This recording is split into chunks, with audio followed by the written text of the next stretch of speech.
দেশের ইতিহাসে এবারই প্রথম একটি পাবলিক বিশ্ববিদ্যালয়ে চালু হতে যাচ্ছে উচ্চ মাধ্যমিক স্তরের পাঠদান। ঢাকা মহানগরের সরকারি ৭ কলেজকে কেন্দ্র করে গড়ে উঠছে নতুন এক উচ্চশিক্ষা প্রতিষ্ঠান, ঢাকা সেন্ট্রাল ইউনিভার্সিটি।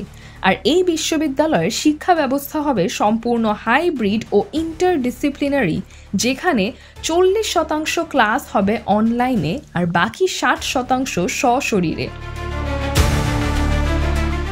সম্প্রতি সচিবালয়ে আয়োজিত এক প্রেস ব্রিফিংয়ে এই তথ্য জানান মাধ্যমিক ও উচ্চশিক্ষা বিভাগের অতিরিক্ত সচিব মোহাম্মদ মুজিবুর রহমান।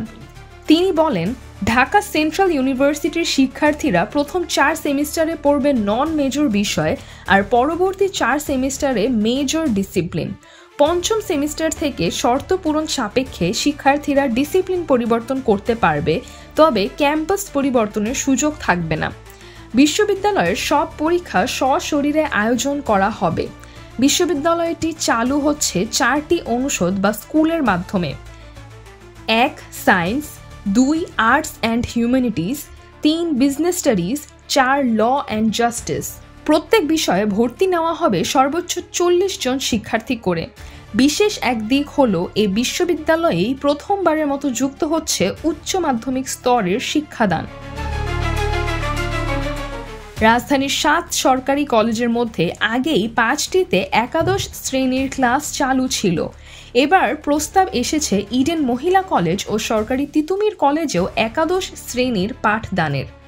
ফলে এইবার থেকে একই ছাদের নিচে একই ক্যাম্পাসে একসঙ্গে এইচএসসি ও স্নাতক শিক্ষার্থীরা ক্লাস করবে, টাইম, স্পেস ও রিসোর্স শেয়ারিংয়ের ভিত্তিতে। এই 7 কলেজ হলো ঢাকা কলেজ, ইডেন মহিলা কলেজ, সরকারি তিতুমির কলেজ, বেগম বদরুন্নেসা মহিলা কলেজ, সরকারি বাংলা কলেজ, কবি নজরুল কলেজ ও শহীদ সোহরাওয়ার্দী কলেজ।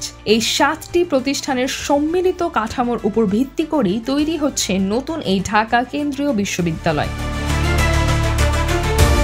সিজরাতুল আভা, দৈনিক আওয়ার বাংলাদেশ।